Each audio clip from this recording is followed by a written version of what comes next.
we've seen each other before here, haven't we? Oh, yeah. Okay, so my apologies for the town having made our mistakes. And so we'll have a public hearing on the application of John Emmons, conditional use permit for the building in front of Dodge Oil Facility across the street from the Whistle Stop. Does anybody want to say anything? And I am doing this as vice chair, and we're waiting for David, and I hope he takes over from me very shortly. So, nobody wants to say anything. We have a conditional use permit. You have it there, Matt, with conditions on it. Yes. And you saw the conditions, because we haven't changed a thing. Mm-hmm. He found it in the bottom of his bag, it stayed there. And does anybody have any questions? We've been through this all before. Does anybody out in the audience have any questions on it? Does anybody want to make a motion? Oh, wait, we have to come out of the public hearing. Right. Formally come out of the public hearing, and then we start the planning board meeting. Review the draft minutes of August 8th, 2019.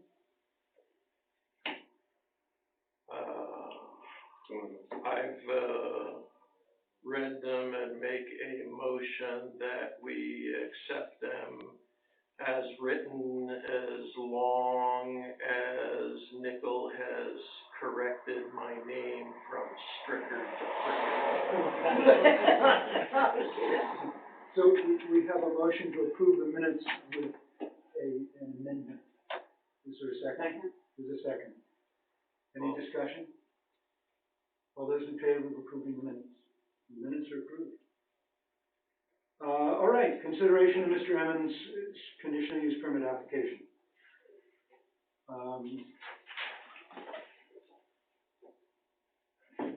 Were you here, Matt, for that? I wasn't here for the last meeting. I was here for Mr. Emmons? Yeah, I was here for one of the times he came in. Okay. I don't know if that's the only time he came in. Do you want to take a look at the conditional use permit? No, I haven't read it. I do have a copy of it. Okay, okay. Sue, do you have any questions or anything about it? Looks good to me. Okay. Do we need to make a motion to grant the permit? Yes. Okay, I'd like to make a motion to grant the permit for this project. Second. That's been moved and seconded to grant the permit. Does anybody have any questions? I just want to wait just 1 second because David's walking in. Well, we can vote on this because he, you know, we got to get John through here as quickly as possible. Okay. We owe it to him. Yeah, but I just didn't know if David had anything to add or if that's all. Probably an apology. Okay. Because we really do owe you an apology. So, all those in favor? And I'm in favor, and so, you have a permit again. So all the same paperwork applies, I hope, because then I have to reapply. Everything's the same except for the date. They already inspected me and I'm approved and all that, so. I would suggest that we redo our signatures. Okay, that's a good thought. Yeah, public hearing yet? We've granted him his conditional use permit. It's 5 after 7. I'm telling you, David, you should hand over running the meetings tonight. I will get us out of here. I'm sure you do.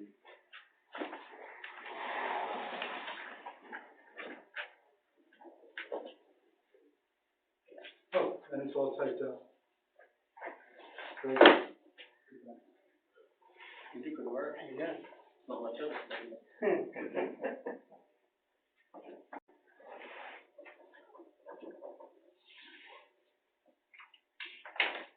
See my damn pocket, I don't know why it's way. Nah, I'm gonna put this in there.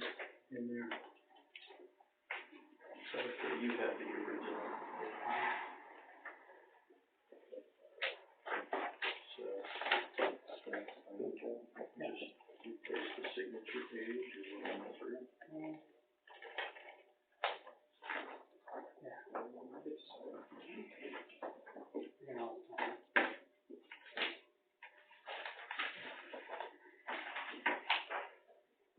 John, do you have a copy of the, you have a copy of it, right? Mhm.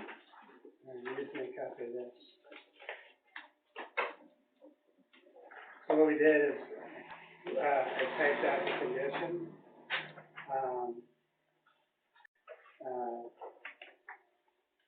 And then there's the, standard condition, or there's, 10.3, which is the standards for the, type of use that you're gonna do, so you gotta comply with that.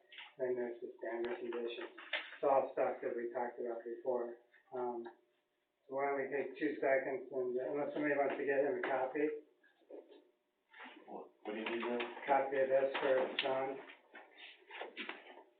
Cause you have the rest of it, right? Yep. Just one copy? Yes, sir.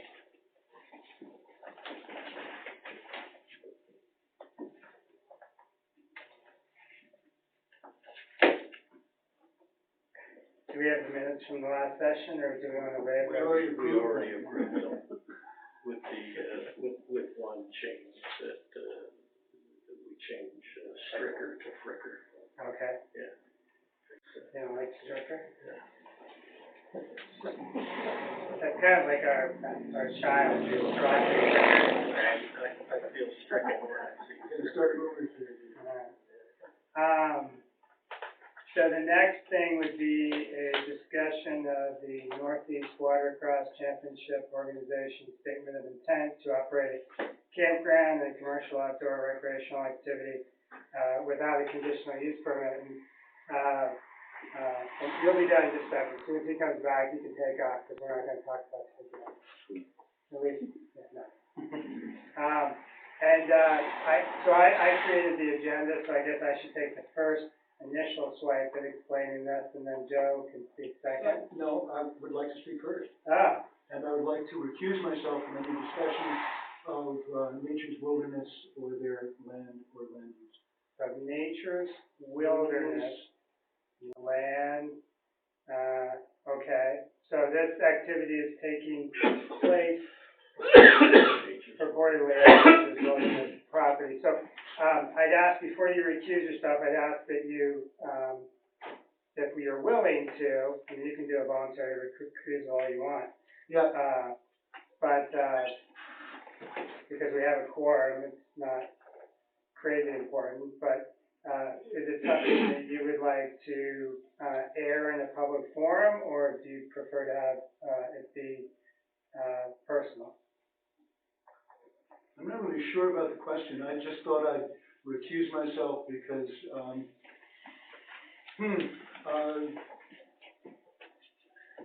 there are, Thank you, John.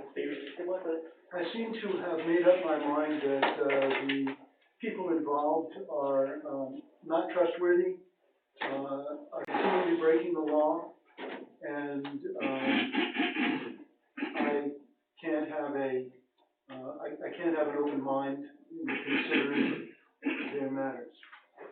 So you're recusing yourself, because because of bias. you think you've prejudged, you're afraid you're gonna prejudge anything to do with nature's wilderness, you're going to prejudge. Yes, there are also, somebody is taking my name and putting it on their website, and they are not taking it off their website in praise of their endeavor.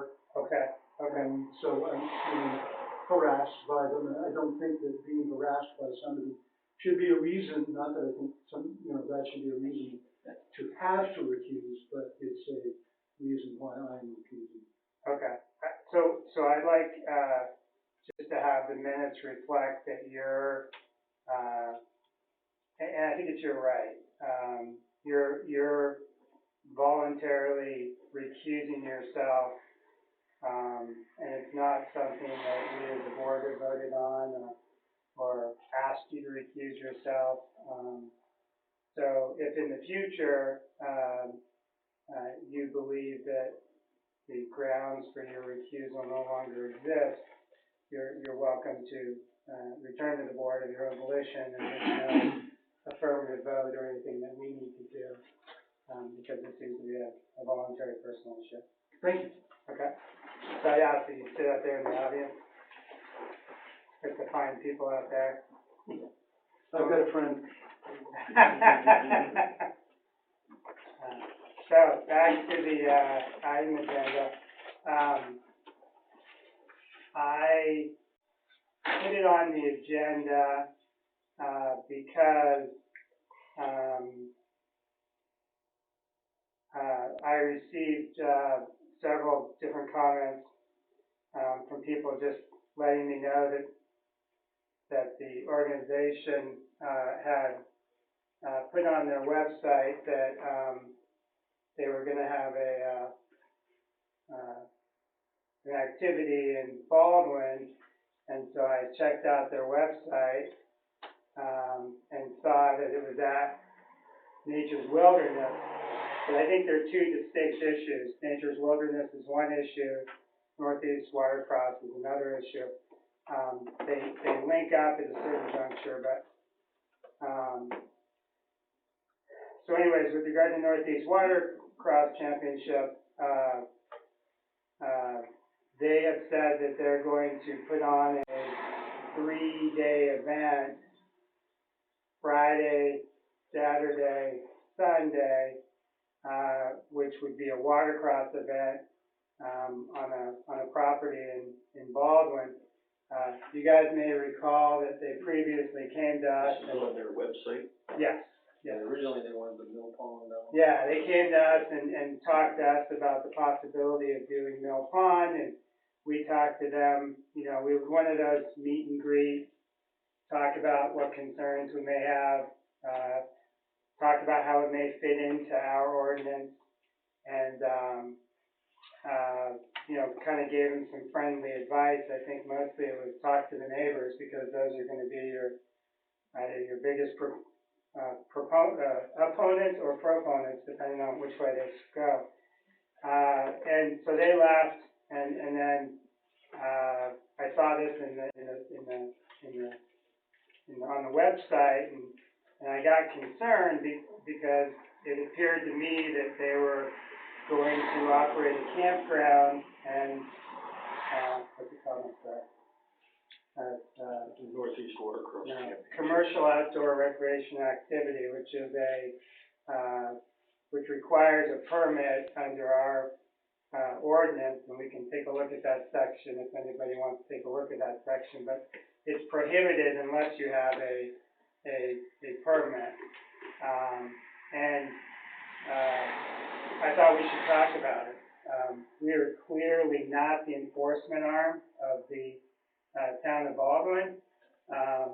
However, I think when something like this comes up, it's useful to have a discussion about amongst us and potentially with the code enforcement officer as to, you know, some of the issues.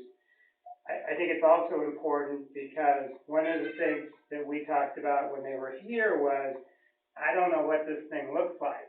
You know, what is a watercross championship look like? I mean, if you listen to him, it's, you know, pretty folksy, family-oriented, environmentally safe adventure.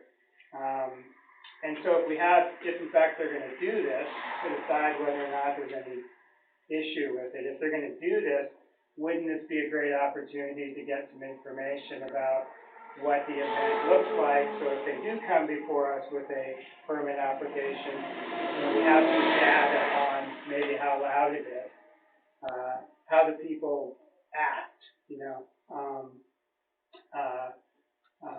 and some visual as well as some noise-related observations by some third party, not by one of us. And so I thought we could talk about that as well. So I put it on the agenda, and I see David Laurie's here, so that means he's here for some reason. Are you here for this reason? Yes, Okay. I'm here to help you if I can. Okay. Offer something. So that's kind of why it's on the agenda. Just it's kind of my thoughts, just thrown out there like a bowl of spaghetti. Let's discuss amongst the board for a second. On Tuesday night, the selectmen had a workshop and meeting where this topic was discussed extensively. And a representative of the Northeast Watercross Championship organization was here and spoke and explained what they wanted to do and talked about his $8,000 investment. And there was quite a bit of discussion as to whether this is something that can go ahead and be done at Nature's Wilderness, or whether it should really be something that falls under the land use ordinance and needs to come before the planning board for a CUP. And Kurt really opened up the meeting and spoke quite a bit about the fact that there is nothing in the land use ordinance that specifically allows this, therefore it needs to be considered for a CUP. Did I get that right, Kurt? Essentially. Yeah. Dwight and Gary, could you Before we open it up to them, I wanna talk Okay. amongst ourselves. All right, well, my impression of where we ended up, and when we're done talking amongst ourselves, I think we should hear from the select board. My impression of where we ended up was that the select board, or some members of the select board, felt that the race in question should not go ahead and happen without seeking a CUP from the planning board. That was where I thought we ended up, but I think we should get some other opinions on that. Okay. So that's it. Oh, no, that's great, and, cause I wasn't there. Right. Do you guys have any initial thoughts, like it's worthy of a discussion, and? Yeah, I think it's definitely worthy of the discussion because, they did come to us originally.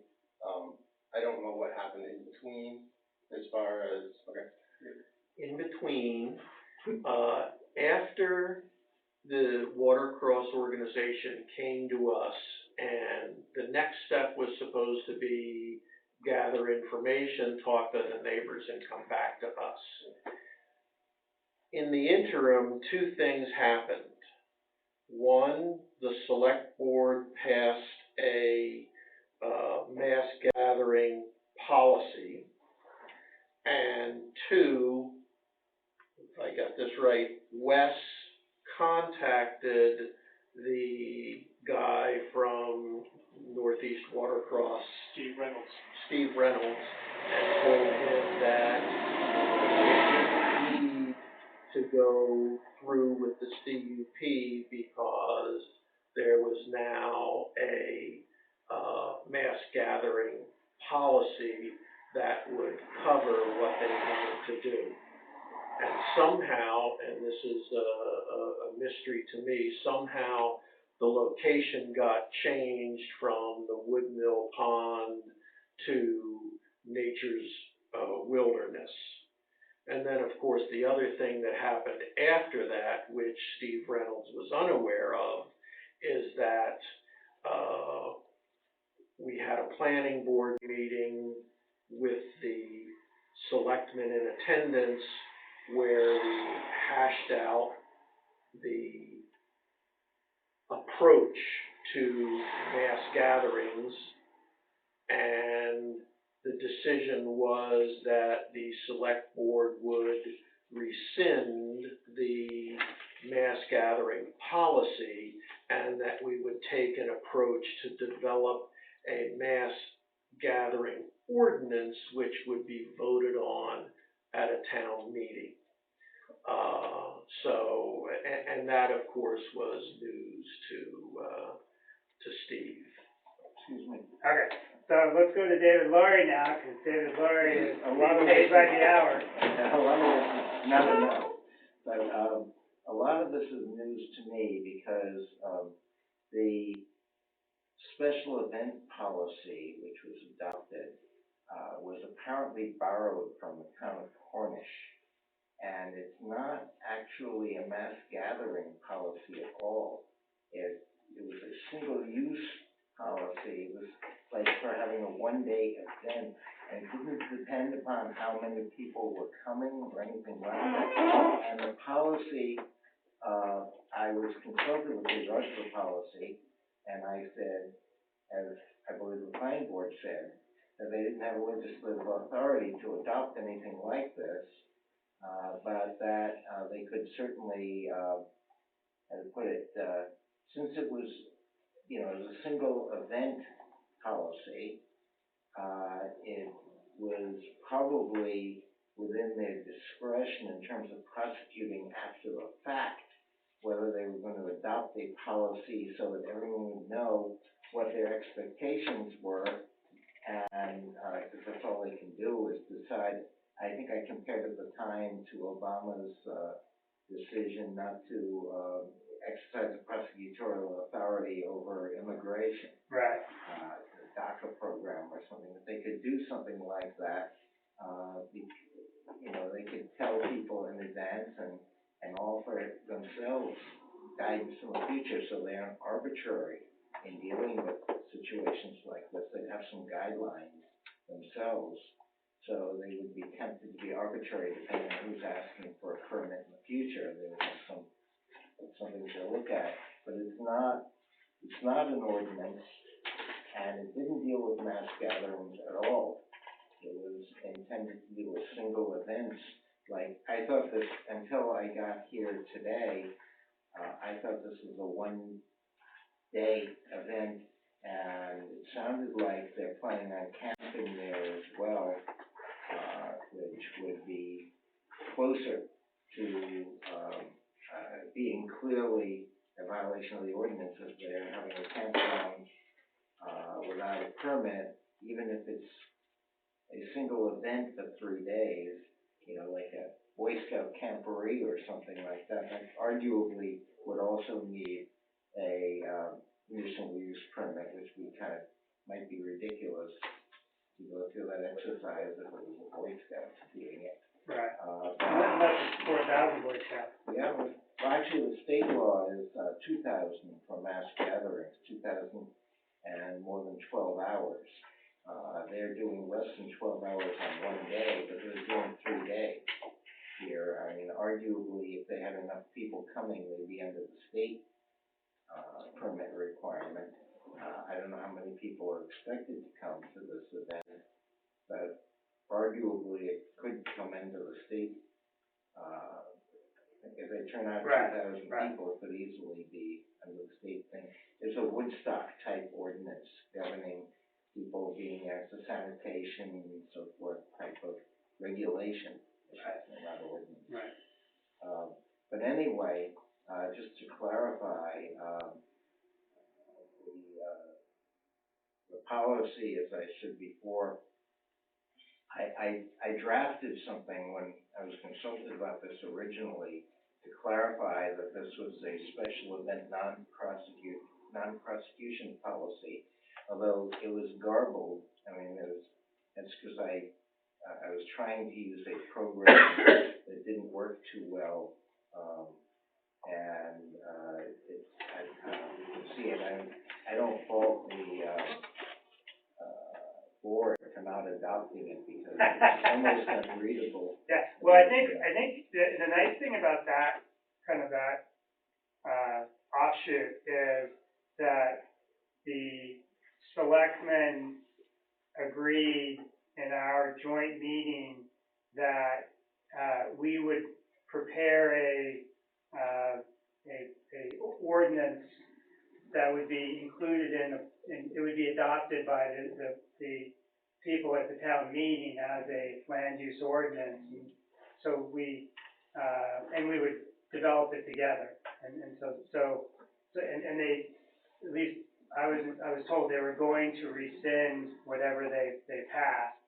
So there's really, you know, for the purpose of that kind of, channel of thought, there's really nothing on the table, because that's all been wiped clean, and we're gonna do it through an ordinance process, probably looking at, Sebago. There's a couple of them that are mass gathering, you know, they have a trigger number, kind of like the state, but less than the state. Yeah, you might wanna clean up the temporary campground, camping issues as well, because arguably every time the Boy Scouts have a jamboree, they have a conditional use permit. Right, and that's a question we were trying to work as a board, saying, well, you know, how, the ordinance seems like a very blunt instrument for an occasional use that has a significant impact. You know, it may have an impact for a day, but do they have to get a permit just because it has a significant impact for a day? And I don't think we had come to resolution on that, but those were the discussions we were having. The zoning power is certainly great enough that you could do it. Right, just whether it makes sense. Yeah. All right, you've been chomping at the bit, what do you have to say? Do we really wanna make this an ordinance? Because if we do, then it's gonna be going through the same pathway, the same avenue as a CUP. I thought the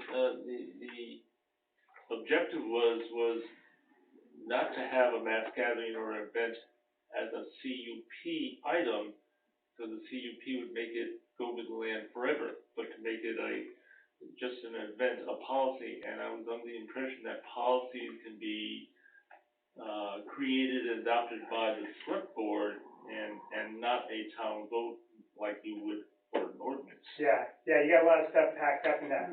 I don't think that we were predetermining whether or not it was a CUP or some other process.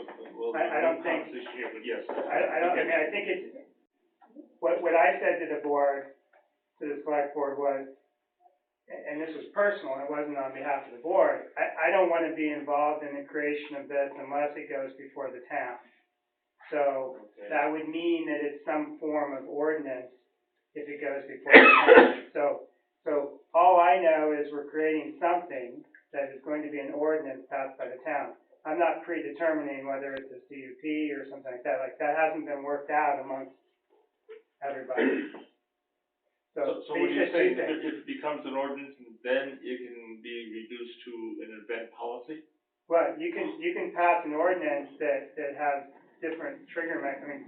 Just because it's in the land use ordinance doesn't mean it requires a CUP. Okay. Those two things aren't, not everything that's in the CUP, in the ordinance requires a CUP to use. It talks about buildings, and you need a permit to do a building.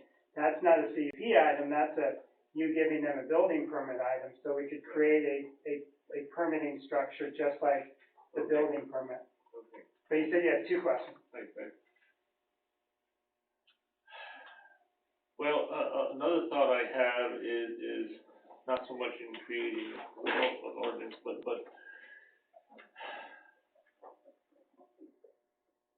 when is it appropriate for a town government to control and oversee an event, and when is it appropriate to let the event just run on its own? And it's sort of like, if we make it an event that's controlled by the town government, they have to fill out forms that they will be aware of parking and aware of health hazards and the admins there and so on and so forth, as opposed to letting the organizers just run the event on their own. Both have the fallacy of, by having it a town controlled through a policy and an event form, you're still assuming that the organizers have the brains, the ability to run it successfully. So does making it a policy and filling out a form guarantee it's going to be policy, a successful event, or just let it run on its own? Yeah, I I don't disagree that that's a really tough question. All I know is this board has to enforce whatever's in this book and the other books. That's right. And so, for me, the line is, if it's in this book that they're supposed to get some sort of permit, then I feel like we have some obligation to discuss it, and perhaps you have some obligation to enforce it as the enforcement arm. That's that's where I come from. The next question of, should we pass new ordinances and new things? We got a ways to go before we get there. We gotta see what it looks like before we get there, so. Okay. I guess, I thought you were gonna go in a different direction.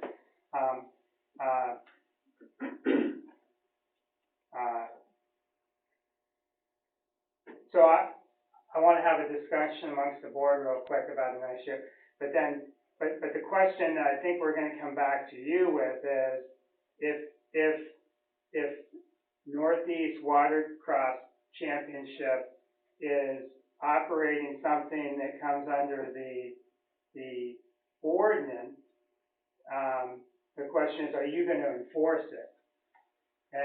But I'd like to talk a second about whether we think it comes under the ordinance, because if it doesn't come under the ordinance, we're kind of just talking, right? So let's look at the ordinance for a second to see what they did. And then we'll come back to you and say, if based on what we talked about, is that something that you feel like you should enforce? Does that make sense? Yeah. So, I'll repeat what I said on Tuesday night, and that is that it's, even though I haven't been on the planning board for nearly as many years as like you or Joe. What year was that? 1996. Thank you. When most of us were like still in high school. That the land use ordinance is really in place to protect the citizens and the resources of the town. It's for traffic, for pollution, for light pollution, noise, all these kinds of things for any commercial purpose. I think it respects amendment rights for people to be able to do what they want to do in private on their own land, their own parties and things like that. Once you make it a commercial event that is going to have hundreds, if not over 1,000 people attending a particular location, then you have things that need to be managed to protect the people of the town and the town's resources. And whether that protection of town people and resources occurs through a policy or an ordinance, I think either, if done effectively, can work. But the key is what you just said. The town needs to be engaged in the dialogue about whether it's a policy or whether it's an ordinance, so that there's that knowledge and feedback and dialogue. But I don't think having a town that just lets events like this Watercross Championship happen completely unmanaged is a good precedent to set. David? I'm sorry that I'm interrupting you, but later on. I wasn't talking, you interrupted him. Well, yeah, I'm gonna disagree with him, unfortunately, from a legal standpoint, because later on, when I come back with a draft, I don't want to be surprised by it.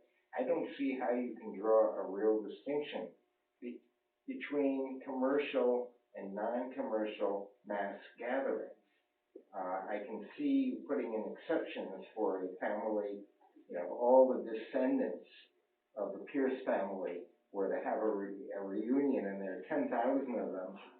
I can see an exception because it's a family gathering on private property, it's at Mr. Pierce's farm. I can see an exception for that, but in general, if the effects of the mass gathering are going to be what you're dealing with, I don't think that there's a good distinction to be drawn between whether money changes hands or not to conduct it.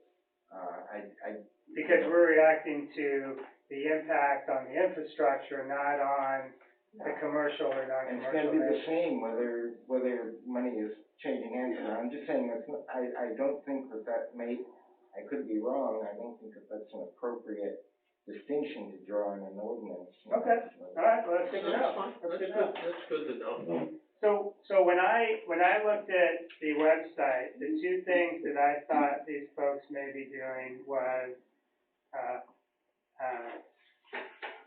campground. So a campground under the ordinance is land which one or more tents are erected or trailers are parked for temporary, not more than 6 months a year, use for a fee on sites arranged specifically for that purpose. The word campground shall include the words camping ground and tenting ground. So, I don't think we know the details of if they're going to point to this part of the property and say, let's line you up this way. But I did see on the website that they were giving priority to different places for the professional riders versus the non-professional riders, and having people place their vehicle at different places. So that was one thing I thought they were potentially doing. The other thing I thought they were potentially doing is something that we call commercial outdoor recreation, which is outdoor recreation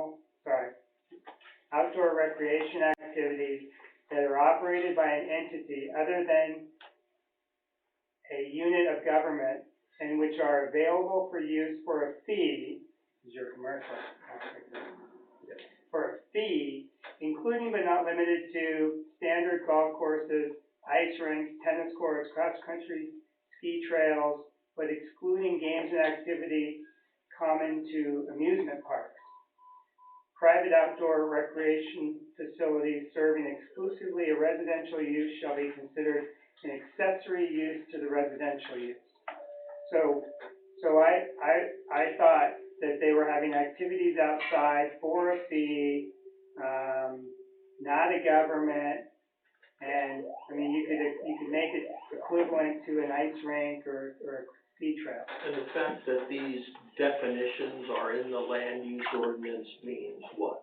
Okay, so that's the next step. So the first step is, if those sound like things that they may be doing, so what, right?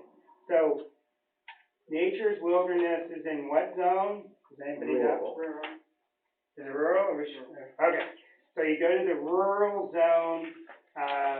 So it's in the rural district, the conditional use permit says you can do certain things. The purpose is to keep it open, and then B is permitted uses in the rural district, and it gives you a list of things, none of which are campground or commercial outdoor use. Then it says C, conditional uses in the rural district. And it says the following uses may be permitted only upon approval as a conditional use in accordance with the appropriate provisions of this ordinance. And it gives this long list.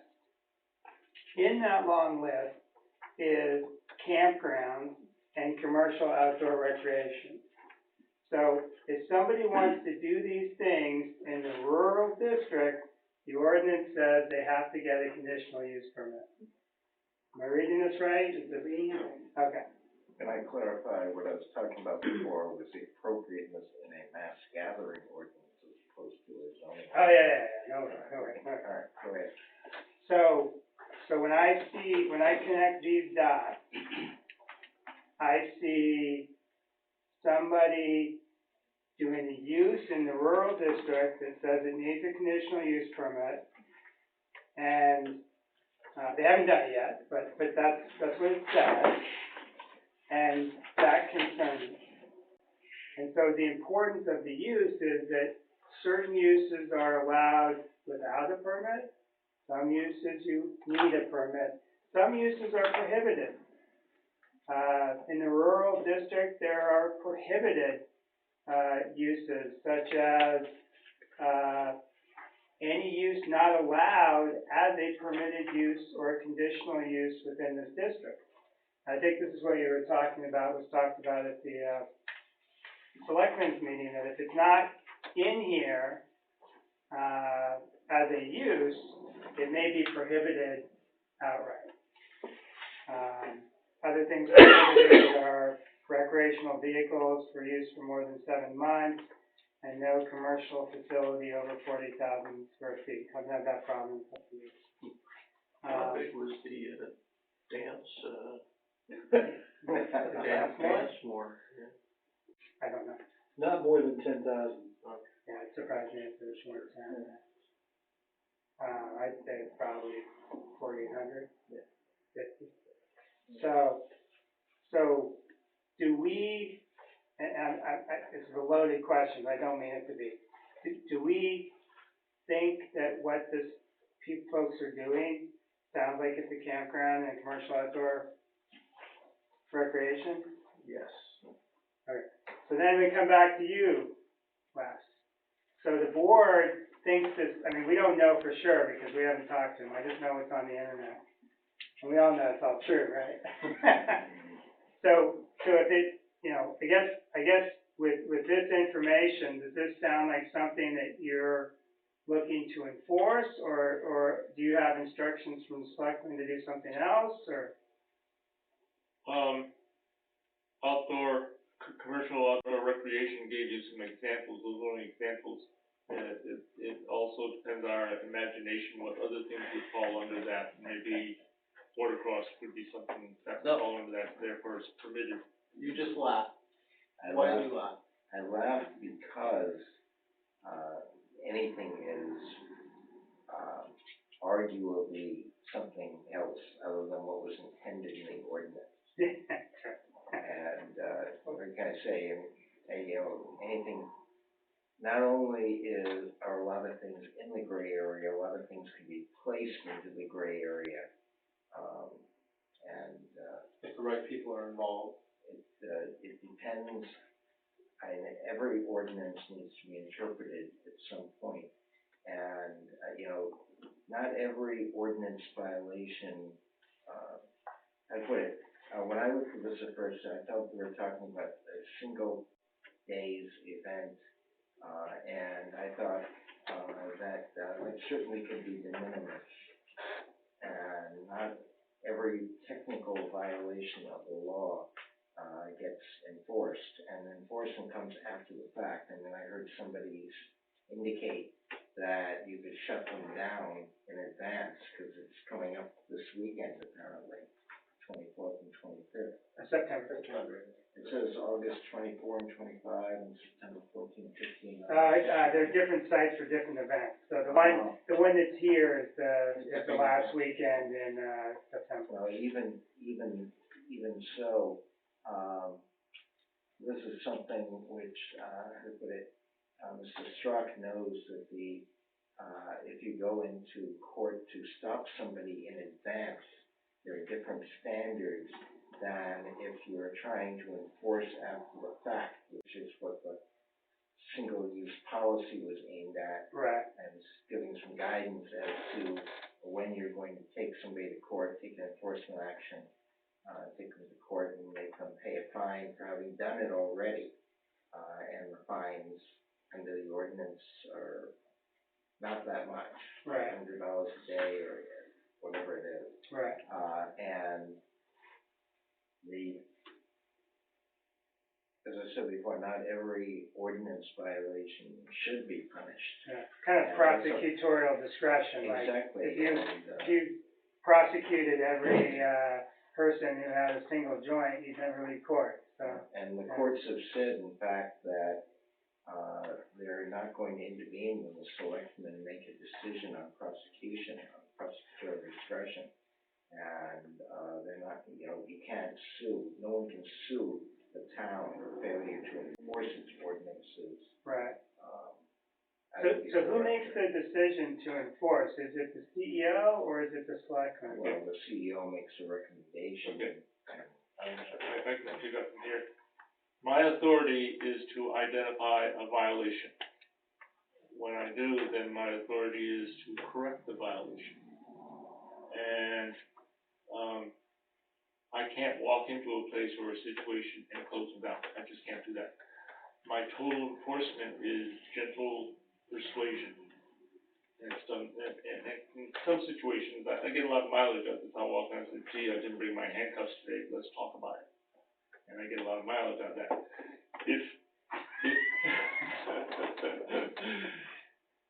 Okay, If they don't listen, if they don't try to correct the violation as I recommend, then it goes to the format of I issue 3 letters to them, spaced apart, usually 2 weeks or a month.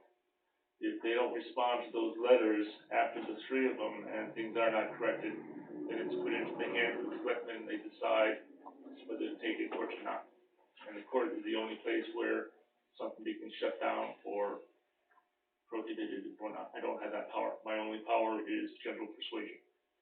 That is true up to a point. There is the notice of violation that can be issued by the CEO, and if that is not challenged, if the notice of violation is properly written to put people on notice about the consequence of failure to appeal that decision, it can be binding on them even if the CEO is wrong. yeah.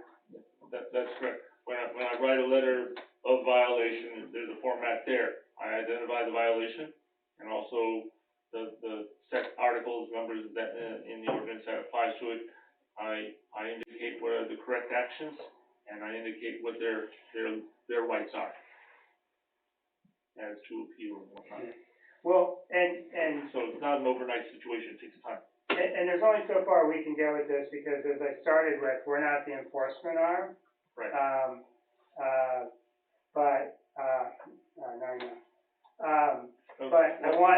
I guess what I wanna do, I mean, I didn't know how this was gonna run, but, I want to go on the record that the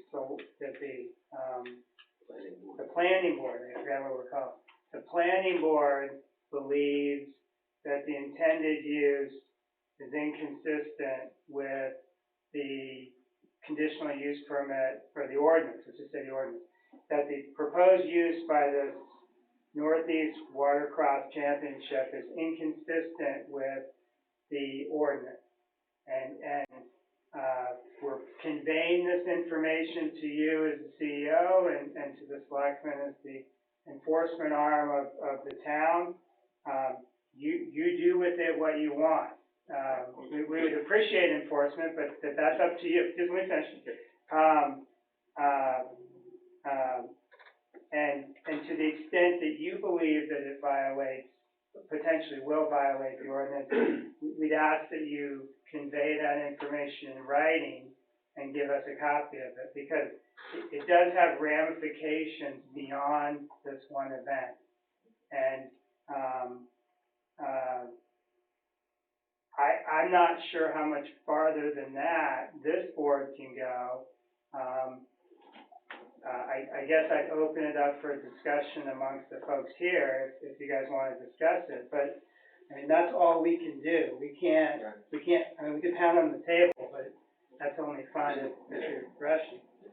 So the question was, if there was a violation ordinance, would I enforce it? And the answer is yes, I would. There's a format to follow. So yes, I But would. you have to decide whether you think there's a violation. Yep. Potential violation. Yes, you will, or yes, you would? You haven't made up that decision. I'm not putting you on the spot. I mean, that's fine. You don't have to make the decision up now. That's fine. if appropriate, it would be enforced. Okay. So let's open it up to everybody else, just to get some, just on that, we're just talking about Northeast Watercross Championship. We're not talking about Nature's Wilderness. That's the next agenda item, which is somewhat separate, but,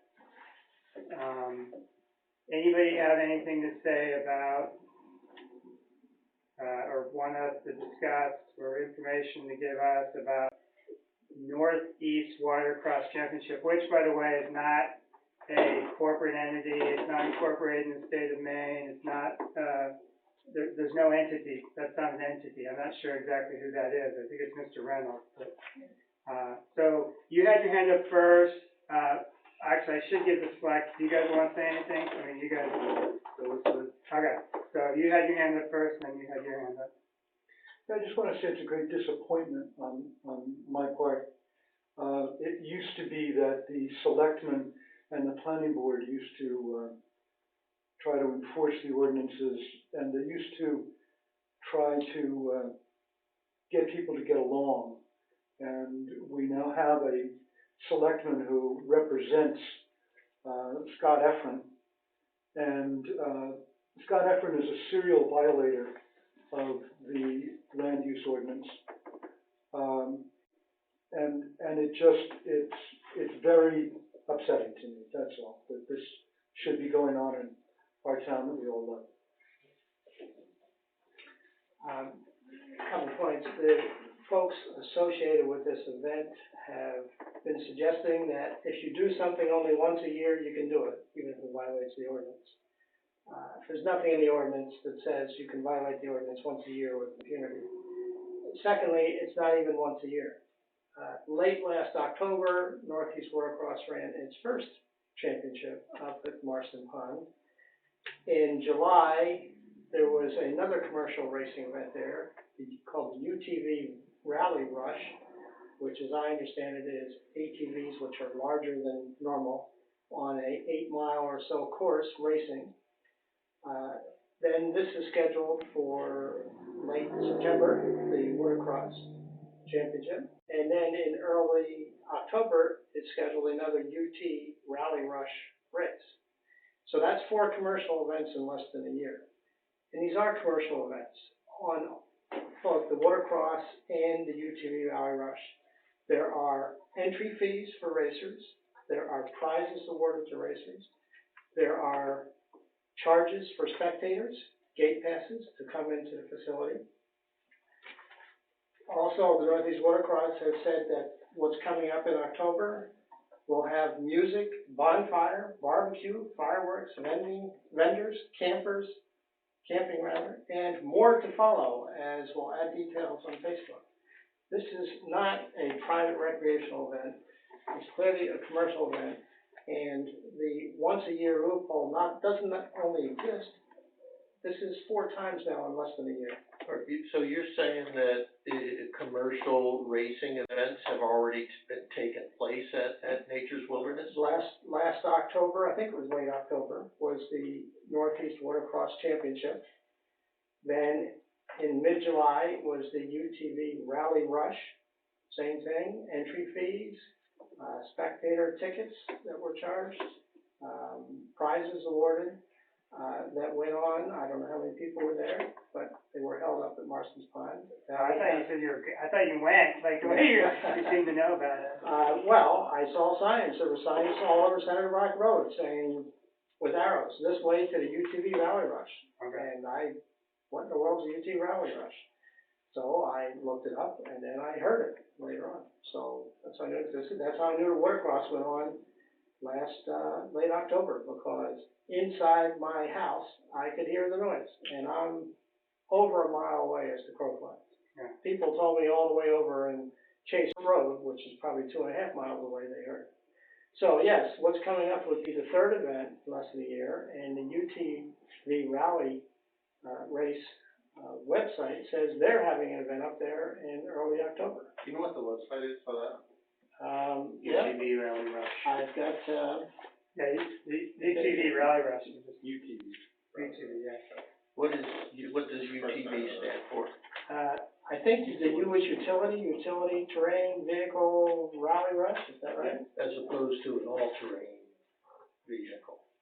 I believe it might stand for ultimate terrain, I'm not sure what it Okay. is there. They're considerably bigger than I have pictures, by the way, of the Northeast Watercross thing from last October that were on a website or Facebook. There are also pictures I have of the Rally Rush. You can see how big these UTVs are. And this came off of Facebook, so I'm sorry, I can't give you the website for that. So, Wes, were you aware of these events? Oh, here is the, No. here's the After website. the fact, yes. So go ahead, say the website. Website, utvrallyrush.com. Okay. I'm sorry, Wes, you were not aware of the other event? No. Okay. Yeah. Just Well, to clear, so I don't mean this meanly, I honestly, I don't. What hat are you wearing? Okay, that's fine, I don't mean that mean, honestly, I don't, so. I think it's important. Yeah, just so we know. as a selectman, I know some of the rules that went on up there. The machines are not bigger. They're registered in the state of Maine, it's the same thing. They're modified a little bit for racing, but they're not bigger than an average UTV. They're actually smaller than the four-seater ones that they sell. The first watercross race wasn't a race, it was a gathering of friends. No trophies, no points, no money, nothing charged. The UTV Rally Rush, yes, that happened.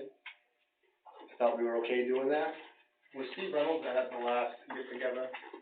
At the watercross? Yeah. Yeah, he's the president of it, What? the watercross. But it was just a gathering of friends, right? Well, yeah, they're all in that group, so. Okay, so Steve Reynolds, the head of the watercross championship, was at the last event. Obviously, he's that group. I don't know. The group of friends. You said it was a group of friends, I don't know if it's the same group of friends that are now this watercross championship, or, Same name. Yes, same group. so it was. But it wasn't an organized. Now, can I ask you another event. question? Absolutely. They came to us, They 3 months ago. Were you aware that they were looking down here, or was that a setup to make, Don't point your finger into angry with me. was that a setup? Absolutely. It's a I'm fair, friends it's with a Merritt fair Bennett, request, too. not the point. I'm I'm friends sorry, with Merritt yeah. Bennett as well. What, I'm sorry, I didn't hear you. I'm friends with Merritt Bennett as well on that property. Okay, That property didn't work because they couldn't get down to the pond. This property worked. but They was switched. there any forethought when you sent them here to talk to us about the mill pond? Absolutely not. Okay, thanks. The event last October was called the championship, and I have photos here of this so-called gathering of friends, which you can see is far from the gathering of a few friends. And based on the noise, there were a lot of people up there, and they were racing.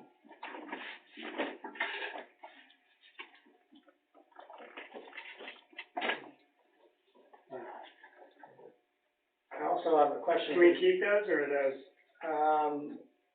I would, Okay, you I would like to keep them in case I need to provide them to anybody that wants to make use of them for any appropriate proceeding. We'll take pictures of them, so. Could we see them as well? Sure. Do these come from the website, or are these your photos? Those came, no, they're not mine. They came from, Norman Bush. either Facebook or the website. No, it looks like, from the website, last October. I also have a question for the town attorney, if that's all right, which is, what is the standard for when a selectman needs to recuse himself? We discussed this last Tuesday. Gary Brown was requested to recuse himself as a selectman. He refused to do so. Tonight, he's also spoken as a selectman. He is the general manager of the so-called campground. He has a financial interest in the campground. He has a business relationship with the property owner. He also is involved in these events. He's on Facebook promoting these events. He's on Facebook gathering up materials to build a water dump for the events. At what point is it appropriate for a selectman to recuse himself? What is the legal standard? I'd sort of like to navigate this a little differently. Yeah. Because we could be here a long time, on, but I think it's marginally planning board business. I'm taking advantage of the town attorney being No, I here understand. Tuesday. I understand. I understand, but, so David, I guess the way I would like to approach this is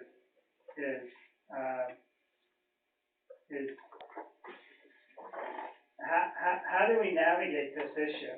I mean, we've had people before us and who have represented the town in the past who have a variety of personal interests and you know, sometimes they touch upon the matters that are before them.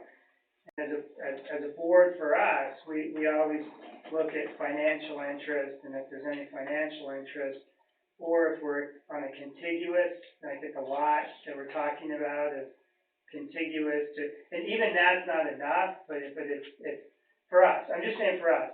So how do we handle, Gary's situation where, you know, he's a selectman, but he's also has an interest in multiple things that are before us? I got the answer for that. Well, the legal answer. Well, let's have him answer, and then you can see if you agree with it. That's probably a good way to go. I did agree to recuse myself on Nature's Wilderness issues. I did agree to recuse myself on voting, didn't I? Correct.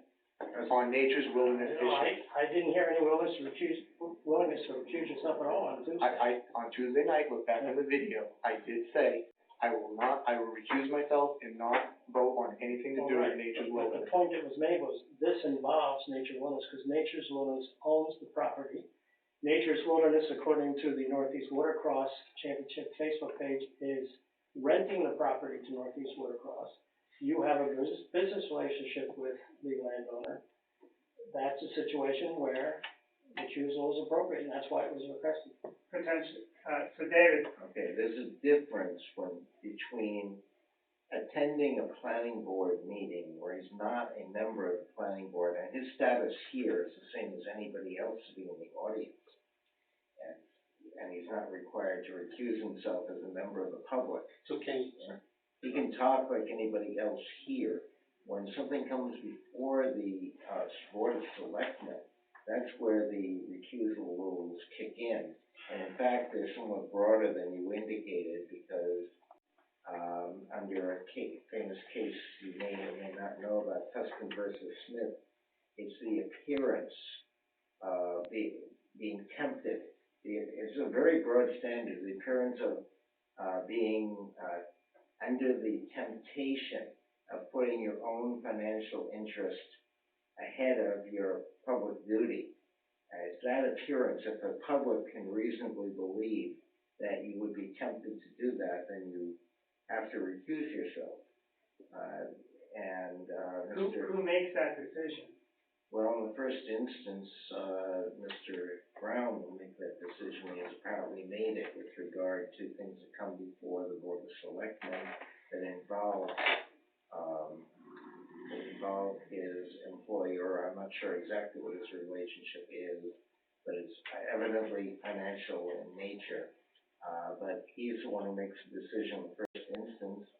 The board can disqualify him in any action taken. This was Tuscan versus Smith, which involved the rental of a town hall for use as a movie theater by the selectman's brother. This was Margaret Chase Smith's husband and brother-in-law. It's voidable under state law and under the common law. There are also statutes which deal with 10% interest and so forth. Right. But the actual standard is broader than that. It doesn't have to amount to 10%. It's a question of perception and so forth. I can hear, and there's probably some justification in the public feeling that Mr. Brown, acting as a selectman, would be subject to recusal, or his actions could be avoidable if he's in the majority, or the board takes action if they adopt. If the board were to decide to do something which they've not been asked to do, other than to possibly enforce the ordinance against these people who, in fact, are apparently renting from, I really shouldn't say much more without going to executive session, but I can give you broad guidance. No, that's fine, no, that's what I'm not a fan of executive session, so if we can address issues outside of executive session, I'm more than happy to do that. So like one issue that came up, and I don't know what happened, so I'm not putting something out there that I know the answer to. So Joe Pierce's nomination came up before the board, and, before the select board, and Joe Pierce has been he just recused himself, and he's been a fairly, vocal person against Nature's Wilderness, and there were some potential concerns about Joe Pierce's nomination. Now, at what point does it cross the line that Gary should not have voted for or against? I don't even know because I don't know what the vote was. So Voted against. So at what point? So why did you tell me that? I didn't know. At what point should he legally should he recuse himself on that? That's slightly different, because now you're talking about him voting on an individual, not voting on a contract. Right, or right, an enforcement action or something like that.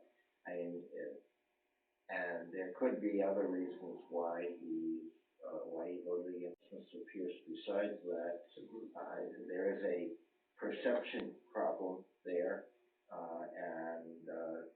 But is that something that if the other two select board members thought was a perception issue, they should have taken a vote on? If they did, they may not have, that's why Well, I guess, that is now moot, as you would say, because Okay. he has apparently been approved or now appointed. But, you can come up with all kinds of hypotheticals, which I can't answer, because it will be up to a court ultimately to make that decision. Right. And as I found out this morning, there's no way you can ever guess what the judge is gonna do with something. That's true. My client keeps telling me, Mr. Laurie, you keep giving me advice, but it doesn't seem to work out. Well, some people are ethical and some aren't. So, all right, so the last thing with regard to this subject matter is whether or not we want to expend our funds that we have to hire a consultant to act as a monitor for the event, to record. We had some indication that it could be heard from quite a ways away and some other stuff. We have some funds that we can use for our purposes. First, I would ask whether the event is going to happen. Well, it's moot. No, it's not necessarily relevant for this discussion. We have meetings between now and the time that this event may happen. We can table this and see how it develops, and discuss it later. Let me ask a question. Gary and Dwight, where did we end up, or where did the town end up on Tuesday night with the discussion of the Northeast Watercross Championship and whether it was going to go ahead in September or not? I don't think we come to an answer on that. Well, that's up to them. That's up to Northeast Watercross. That's not up to, they can certainly say we don't want it to happen, but ultimately the people make the decision, and it may be worth paying the fine and holding the event. So should we table the discussion of the consultant? Could we have other time to talk about things before that? Should we come back to it later? Okay, so let's put that on the proverbial bus on the side of the building, and we'll come back to that. So the next subject is, and I separated these out because I think they're distinct items. The next subject is Nature's Wilderness, in the sense of their property is the one that this event is going to occur on. So, when I said to Wes that there's ramifications beyond just this one event, Northeast Watercross Championship may come for a day or two and then leave, but Nature's Wilderness owns property here. And they actually have a pending permit in front of us. And so, our ordinance has a provision that basically says that if you're in violation, your permit cannot be considered. I can read this section. Should I read it? So, Excuse me, before you do that, can you clarify something for me? This parcel is not all owned by Nature's Wilderness, I believe, and I'm not sure how it's divided up. So Nature's Wilderness owns a large parcel of property in the neighborhood of 760, something like that, 680. It's a big piece of property. And my understanding is that all of the activities that, at least on the website, were going to be happening around the pond, which is all owned by Nature's Wilderness, except for the road that's owned by the town. So I think. Thank you for clarifying. Yeah, I think they own all of it. I think Scott Efron owns some additional property adjoining, and Rob, the lawyer, owns some property adjoining too. But the parcel that this activity is on is owned by Nature's Wilderness. Okay. LLC, a Florida corporation. So it's Article 8.1, Article 8.1. Article 8.1 says,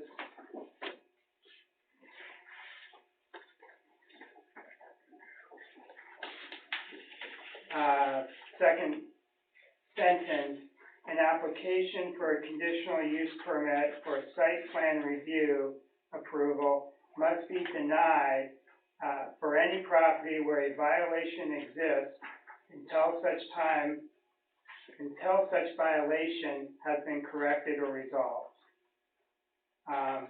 The other problem or connecting issue is 8.5, which says that if the planning board shall deny a conditional use permit application, a second request of a similar nature shall not be brought before the board within 2 years from the date of the first request, unless in the opinion of the majority of the board, substantial new evidence can be brought forward, or unless the planning board finds that an error of law or misunderstanding of fact has been made, or unless amendment has been made to this ordinance which changes the status, circumstances, or conditions of the matter which was brought before the planning board.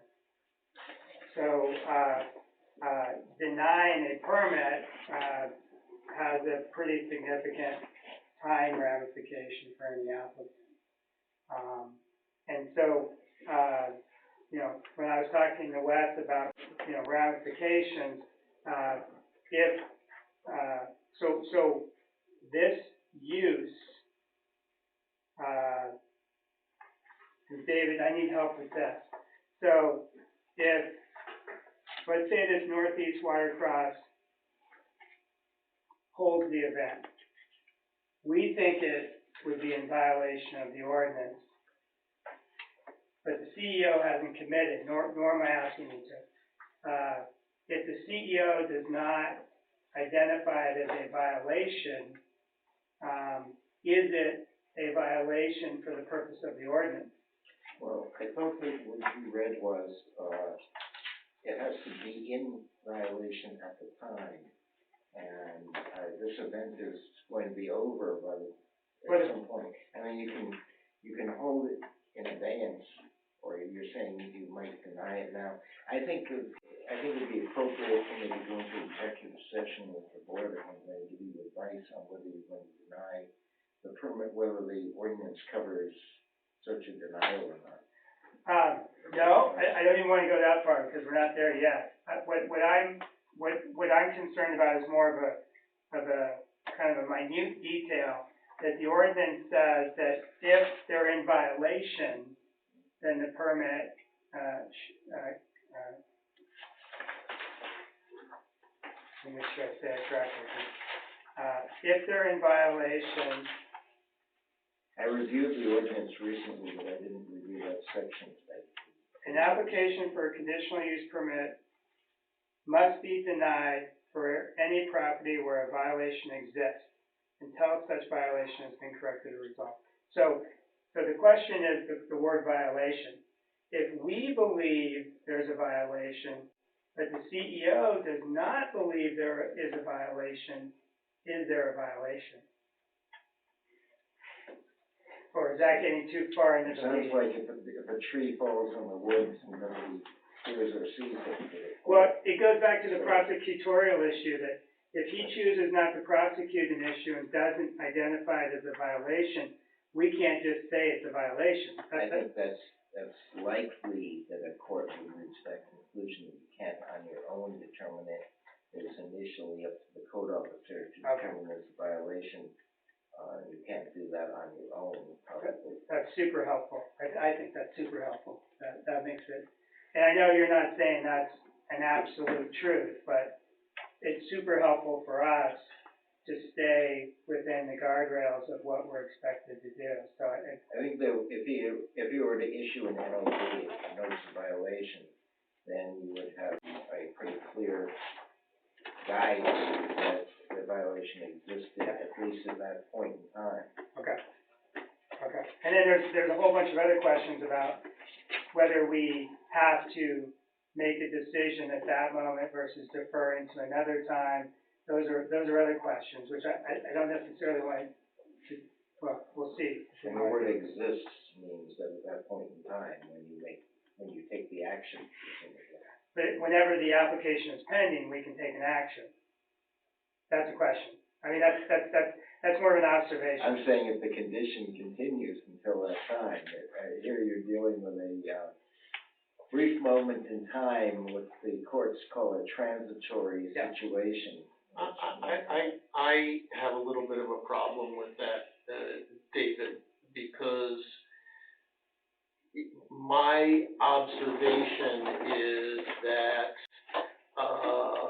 there have been 2 violations in the past, and this is an ongoing mindset of violation of the use of nature's wilderness, you know, in violation of the land use ordinance, because 2 violations have occurred already, and a third and fourth one are being planned.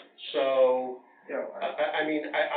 I'm looking at it, not as a moment in time about what's going to happen. I'm up, you know, maybe 30,000 feet looking at a course of actions and behavior over time. And certainly it could be looked at that way, like, you know, when an action is moot, Mr. Strzok, and you have a series of pleading situation, there's an exception to the mootness doctrine if it's likely to recur again. I think that's the kind of analysis the court would probably engage in.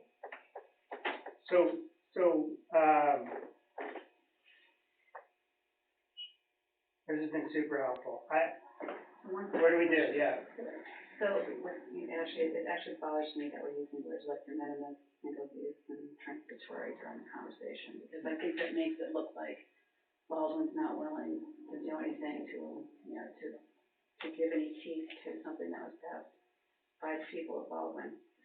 But my question is about, this idea that we can't do anything until it happens. I mean, honestly, if I wanted to be a violator of the ordinance, and I saw this sort of thing going on here, I'd say, look, I'm just gonna do it, wait for the town meeting to stop, or give me some little time fine, or sit there and argue about it for 4 or 5 meetings, and then it's too late, and then somebody says it's transitory.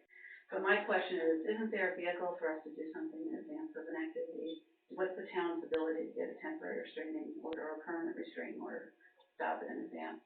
Or do we not have that authority? Well, certainly the planning board has that authority. Does the town? Does the town itself have that authority? Yeah, if they can show immediate and irreparable harm, and there aren't countervailing equitable concerns like the fact that this thing has sat out there for quite a while, and they may have taken actions in reliance upon representations from either the board or from the selectmen. Right, so I get this particular instance, but there might be other things in the future where we could do It's better. a balancing of equities when you ask for an injunction, but the most important thing is there immediate and irreparable harm to the town? That's the most important part in getting an injunction before the fact. Then they have to balance all kinds of other things after the four-part test and. And there's a cost. I mean, that's the big, I mean, That's Dwight what- will tell you, there's a cost. That's why the courts will second guess decisions by the selectmen, because they were put into office to decide what to spend the town's money on. So the CEO's had his hand really high, so. I've had similar situations like this over in Cornish. I have a letter here from, MMA Legal Service Department dated June of 2018. I've underlined parts that pertain to me, I'd like to read it. The ordinance clearly allocates enforcement authority to the CEO. Also, the enforcement procedure described in the ordinance mentions the CEO exclusively. The ordinance also gives the CEO authority to interpret the ordinance in the course of his duties.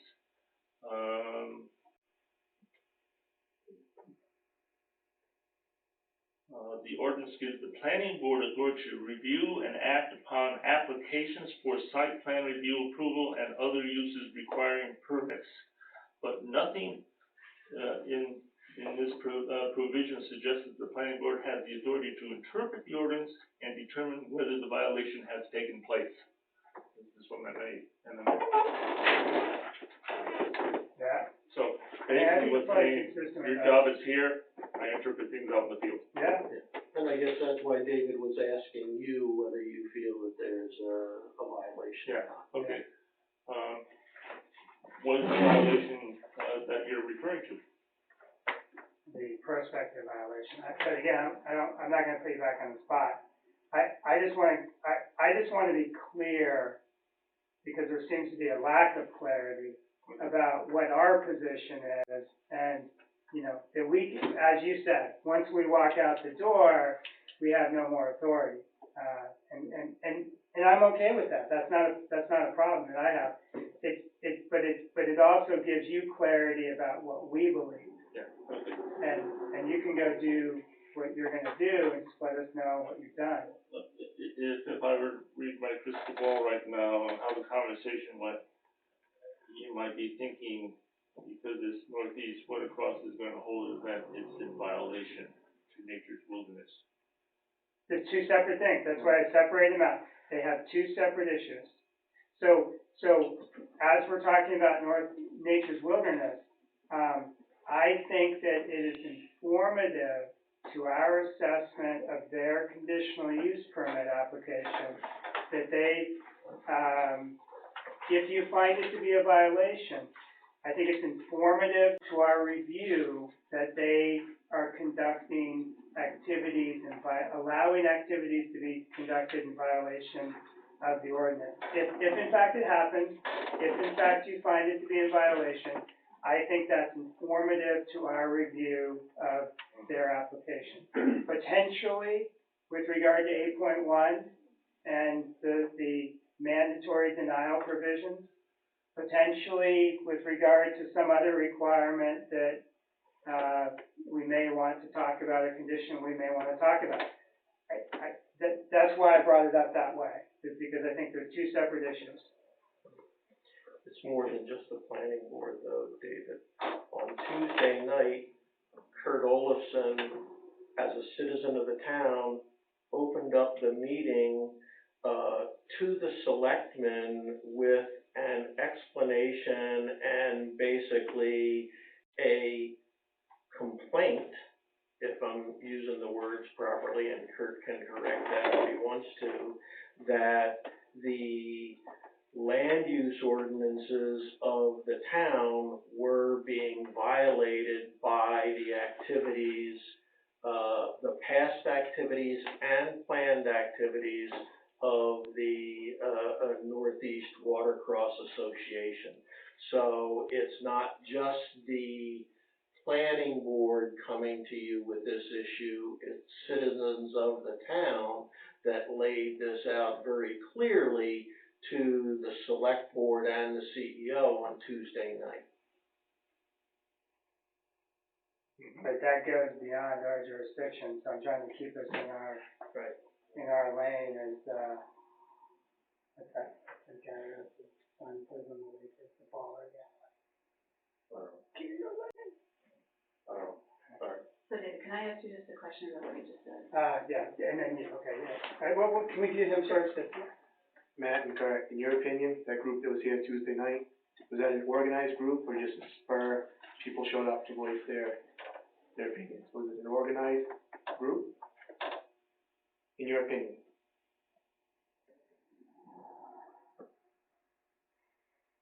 What do you mean by organized? Did they meet and talk about things before, or did they just show up on their own to voice their opinions? I'm not aware of any meeting and discussing it ahead of time. Yeah, I was just wondering, because I didn't know how they would know about Joe Pierce's Facebook. She didn't tell them about it, or there wasn't a meeting or group wasn't formed. I didn't know anything about Joe Pierce's Facebook until I heard him talk about it that night. So, there may have been a small cohort of organized people that shared a concern as citizens showing up here, but I don't think that you can characterize the entire room of people as an organized outpouring. So you just showed up out of the blue, didn't know they were all gonna be there? No, I did not know they were all going to be there. And I didn't know who would be there, but people have been talking about it. There's a lot of concern. And they should. And I heard that people were coming to the meeting. So that's why I came. And I told Dwight before the meeting, first of all, I wanted to give him a heads up, so he wasn't blindsided, wondering why there's 25 people staring at him at a Most workshop. of them haven't all the time. And secondly, I suggested to Dwight that it might be good for me to lead off, because I would try to present things in a clear, rational way, because there were some angry people, I understood, and I didn't want angry people starting off and poisoning the whole atmosphere. But was it an organized group? Not that I'm aware of. Did people meet beforehand? Not that I'm aware of. I didn't meet with anybody beforehand. Sue, what do you got? Not that there's anything wrong with meeting beforehand, I just wanna put that out there. So in your, I'm trying to understand your interpretation of 8.1 vis-a-vis. I'm not sure I have an Well, let me interpretation, just yeah. focus on what you said then, my understanding of what you said. I would say that I don't think that, for the board to be able to act on whether something's a violation is dependent on whether the code enforcement officer deems it a violation in order to enforce. I would say the planning board can decide whether it's a violation based on our expertise of enforcing this, of interpreting this, and would be able to deny something in the future. So I wasn't clear that you were focusing a lot on, we had to wait for the code enforcement officer to make some sort of decision. I don't know, yeah, I just don't know. I mean, I guess if I was going to, and I've tried to speak in terms of, it appears, or, like, purportedly, or, use words like that, because I don't, in order for us, I think, to make a finding of some violation for our purpose, I think we would have to ask some of the participants to come in and ask them questions and make a finding of fact that in fact this is occurring or did occur. I mean, I hear Kurt saying this happened or that happened, but I don't think it's fair to the people who own the land not to give them the opportunity to respond to that before. So that's why I'm if he determines there's a violation, that's a legal determination. He's our enforcement person. So we don't have to do a fine, So we can hide behind. we can just hide behind him. But if we're gonna act on our own, I think we have to give somebody the fair chance. What I heard, and I'm taking notes to do the minutes of the meeting, what I heard from David and Wes is that, Wes has the, enforcement and interpretation powers for the town, and that what, Attorney Maury said was that the CEO must issue an NOV, a notice of violation, for there to be a violation. I didn't actually say that. That's one way for us to have One way. evidence of a violation. What I'm saying is, and I think is what you're saying too, it'd be a whole lot easier to defend a planning board decision If than you have that, denying it, if in fact there is a written NOV. okay. Because then it's not your decision to do that, you're just implementing the ordinance provision. Yeah. Makes it easier. I'm sorry. You're close enough to hit me, so. No, I try not to be patient. So, is there anybody in the room that knows whether or not that Nature's Wellness and the, Northeast Watercross Championships have a signed contract for this thing to happen already, or? is Said it- on the website that they are leasing the property. It doesn't say lease. What's it say? It's rented. Renting, okay, I don't know about that. I can't answer on that one. okay, So nobody knows if there's a signed contract between the two entities? I don't. You don't know, okay. It doesn't, from a legal standpoint, in land use law, it doesn't really make any difference. Okay. No, Both, good enough. both are violators under the ordinance. Okay. And the other question I had is in the past, because I haven't been on the board very long, when something like this happens, and I'm not sure, other than maybe the pellet mill, that there was so much controversy involved with it, have we ever had to have like a special town meeting to appropriate money for legal defense on something like this before? Like, do we have to advertise and have a special town meeting and say if we want to appropriate $10,000 or whatever in legal fees and maybe for other things that we need to incur to defend anything against, no?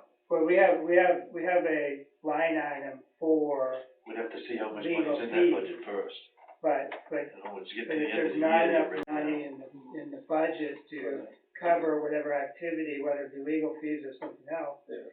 then they have to go to town meeting to move things from one bucket to another. So they have to have a special town meeting? Yeah, we can't do it without a special town meeting. Unless it's already in a Yeah, bucket. that's right, gives them if it's authority. already been Should appropriated. We have We, $2,000. Oh, yeah, we have $2,000, I okay. think it's 2,000. Yeah. And we've spent a couple hundred of it on advertising, I don't know how much. Yeah. But the only thing we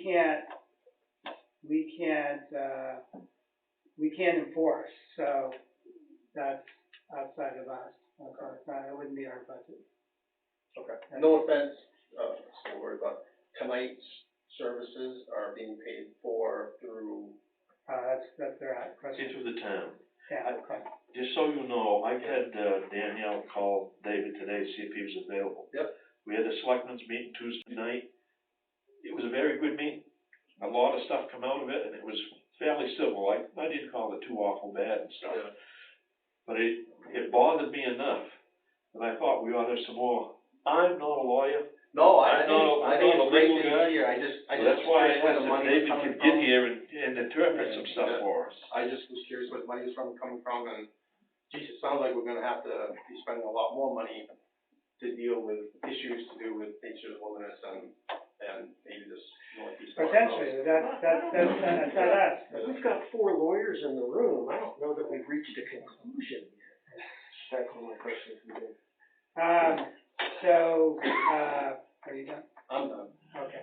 I don't know who raised first, so I'll go to Gary, cause he's wearing black.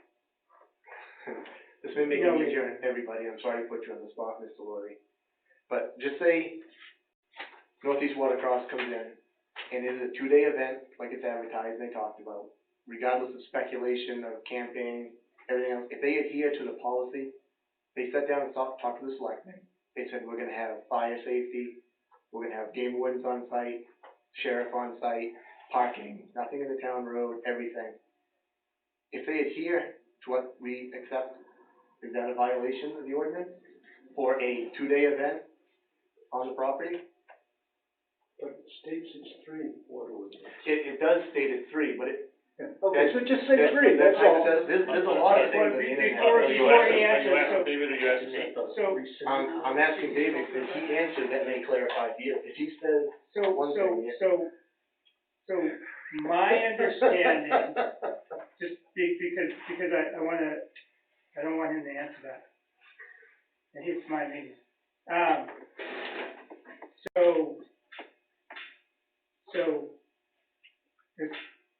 It's an incomplete hypothetical. I would want to know, are they going to engage in activity that's covered by the land use ordinance? not that I'm aware of, no.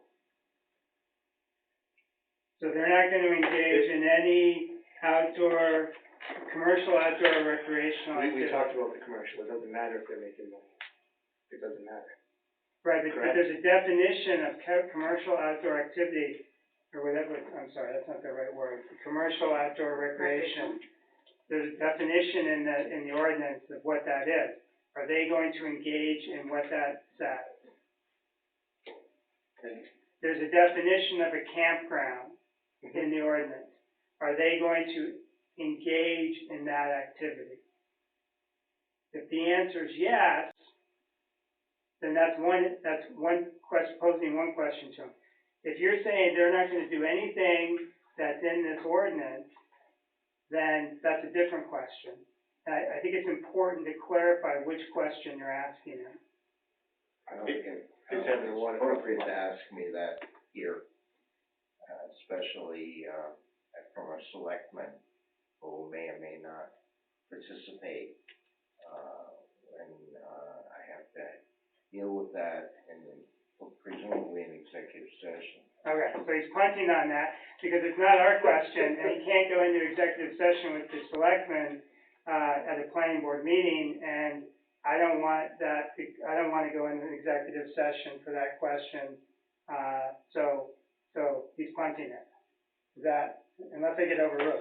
You guys can overrule me, you know, it's, That's understandable. I didn't even know we, had executive session. oh yeah. Back at the tower days, there was executive session. Really? You know, you Wasn't there? Oh, yes, there were, yes, There's Closed to the public. Yes. Yes, you have to say you're entering for XYZ reason under the statute. You still have to take minutes? How to put it, you can make or not make minutes in executive session, that's within your discretion. But it's usually not, it usually doesn't occur, but I don't have any problem with it. And you can't make any decisions while in executive session, so it's a discussion forum. You come out of executive session and you can make a decision in part based on that information. But anything that's in this ordinance that they're participating in requires a CUP under those terms. That's the way I see it, yeah. So in order to, And then for Gary, for you to say that, well, you know, it's in the ordinance, well, yeah, but you need a CUP to do that. And then there's the second question of, if it's not allowed by the ordinance, in theory, it's not allowed at all. So I don't know what they're doing, but if it's something that's not, for instance, if they were going to, I don't know, make up something, build a volcano and have a volcano there. Well, that's not allowed by the ordinance, and in theory, they wouldn't be allowed to do it. That's totally, I'm making that up, obviously, don't. Well, they're not okay. Yeah, no. So that's just two different questions, but, all right, so we don't have a lot of time left. I'm sorry, I went to Gary and I forgot you were next. Mr. Struck, I have a question for Mr. Laurie, because it's been kicking around this whole subject, and that's 8.6 in the land use ordinance, provided all conditions and standards of approval are maintained, a conditional use permit shall be a permanent grant of permission and shall run with the land. However, if use lapses for a period of 2 years, then the conditional use permit shall cease to be enforced. May we I'm recused right now, may they grant a conditional use permit for a time-limited 1 day or 3 days or 10 days? You're talking about, you're dealing specifically with the, Warcross Championship. Or is it possible? Is it possible? We've talked about this many times. Is it possible just to grant a conditional use permit for a defined period of time? Sure, but, you have to hurry up to do it, have your public hearing and so forth to get it done by, September 14th. Right, but we can do it. We didn't know. We didn't know if we could do it. I don't see why you couldn't, if you can jump through all the ordinance hurdles to get it done in that time. Right. Do a sunset provision, this. Well, you could do it just for that time frame, Yeah. for this one event, Okay. if you wanted. We talked about that a lot. We didn't know if we could do it, so that's awesome. That might simplify this whole talk about a mass gathering ordinance. In other words, it's already here. It's already Yeah. here. Unless you want to streamline the process, which. And you might want to stream it, but there it is. So we've got 20 minutes left. So we've hit all the, items that we were talking about. I'm sorry, but you'd have to have an application that you don't have. We'd have to have an application, public hearing notice, and that's a pretty tight window, given that the shopping guide requires a certain amount of notice. And the selectmen has identified the shopping guide as the publication of the notice. So the one issue we haven't come to so we haven't come to conclusion on much. But I think that the discussion about nature's wilderness and the impact of 8.1 or whatever, I think that is putting them on notice that we're concerned that these activities may be impacting their conditional use permit application. I don't think we've made any decision beyond that. Is that? No, I think we have, according to my notes, we've made clear what the definitions of commercial outdoor recreation are and what the definition of a campsite are, and that we've made the point that these are conditional uses within the rural district and therefore need a CUP. We have further indicated our leanings or our sentiment that if the Northeast Watercross event takes place at Nature's Wilderness without a CUP, that the planning board feels that that would be a violation of the land use ordinance, which in terms of whatever powers of interpretation or action we have could negatively impact our approval of the Nature's Wilderness consideration of the CUP. However, it was also made clear to us that the easiest way to determine a violation is for the CEO to issue an NOV. Yeah, I think that's well stated. And so the one lingering issue is whether or not the board wants to move forward with hiring or investigating hiring a third party to gather information relevant to the board's issues if the usage goes forward at the end of September. What type of hiring, what type of somebody? Talking about a private investigator or? I mean, I was probably, so the two information things that I was thinking about was one, noise, and perhaps based on what was said today, vibration. Because I heard it could be heard and felt a substantial distance away. And then also, one of the things that I would like to know is whether or not they are a organized, respectful group that respects the right-of-ways of other people and, doesn't use the road as a, blocks the road, that kind of thing. Just, you can tell a lot by how somebody organizes their activities, so I would think some sort of photographic, documentation as well. So noise, vibration, photographic, that makes me think of like one of these engineering firms about, Sebago Technics or somebody of that nature who has everybody has a camera. Not everybody has a noise meter or something that could possibly measure vibration. That's within our purview. I think we certainly can hire somebody to gather information. I think it's up to the select board. It's not an enforcement issue. We're not enforcing. I'm, Here's what I think, and this is to the select board. Have you been reading the newspaper about all the noise problems in Westbrook down with Rock Grove? Okay? Now, here's the situation. Look into the future. This Northeast Watercross event happens in late September. And let's say that there's a lot of noise, there's traffic tie-ups, there's vibration, and you have a number of citizens in the area that feel impacted by it, and they come to the town and they say, this is not something that we want happening there, it's disturbing, it's too loud, it's this, it's that, and I would not want to be on the select board having known about this and not having done anything to monitor it or control it or at least measure it, having known that it was going to happen.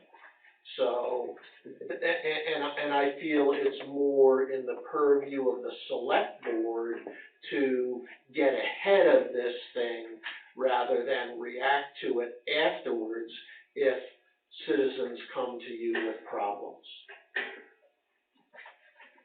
That's what I have to offer. So under the 4.3 conditional use permit site plan review, it says independent consultants. The planning board may employ independent consulting services to review the application prior to notification, after prior notification to and at the expense of the applicant. Another way to approach this is to utilize those resources as it relates to Nature's Wilderness, and charge Nature's Wilderness for the expense of having that, since this would be an event on their.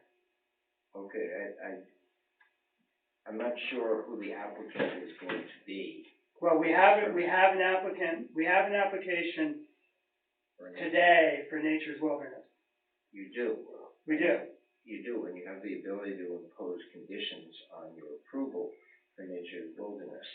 But that's not what you're talking about today. You're talking about, that would be future events once you've approved their permit, in terms of what's going on September 14th and 15th, unless you've approved it before then with a condition in it that's really not applicable. And you have to charge, we're talking about in the ordinance, we're talking about at the applicant's expense and not